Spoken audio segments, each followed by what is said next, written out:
జై శ్రీరామ్. ఇవాళ జూబ్లీహిల్స్ ఫలితాలు చూస్తే నాకు నవ్వు వస్తుంది. ఎందుకంటే ఇది కాంగ్రెస్ విజయం కాదు, ఇది ఎంఐఎం విజయంగా నేను భావిస్తున్నా.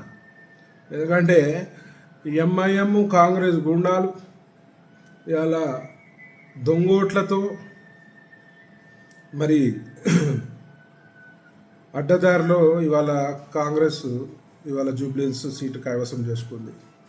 మరి ఓటింగ్ శాతం కూడా అత్యధికంగా ముస్లింలు వన్ సైడ్ ఓటేసి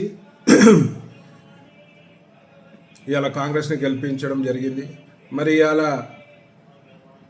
జూబ్లీహిల్స్లోని హిందువులు మరి ఎన్ని దాడులు, ముఖ్యంగా బంజారాహిల్స్ పెద్దమ్మ తల్లి గుడి ఇష్యూ అందరికి తెలిసిందే. అయినా కూడా మరి ఓటుకి కదలకుండా ఇంట్లో కూర్చొని ఉన్నారు.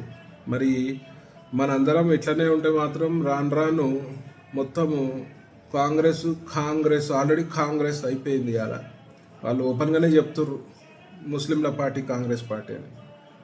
వాళ్ళని ఎదుర్కోవాలంటే మనం ఐకమత్యంతో మరి బయటికి వచ్చి ఓటు వేయాల్సిందిగా నేను అనుకున్నా. కానీ వాళ్ళ హిందువులు చాలామంది బయటికి రాలేని పరిస్థితులు ఉన్నారు.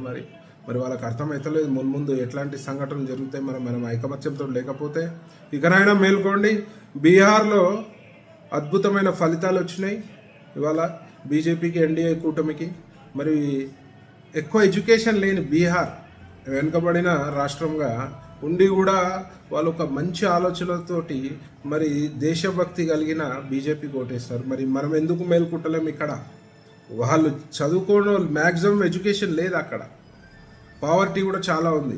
అయినా వాళ్ళకున్న తెలివి మనకు ఎందుకు వస్తలేదని నేను అడుగుతున్నా.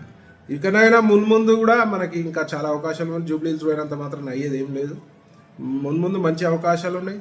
మరి దేశం కోసం, ధర్మం కోసం పాటుపడే బీజేపీ వైపు చూడాలి. ముఖ్యంగా హిందువులు ఐకమత్యంతో లేకపోతే మాత్రం రాను మన పరిస్థితి దారుణంగా అవుతుందని చెప్పి సందర్భం తెలియజేస్తూ మరి ఇకనైనా ఆలోచించుకోవాల్సిన అవసరం ఉందని నేను ఈ సందర్భంగా తెలియజేస్తూ జై శ్రీరామ్.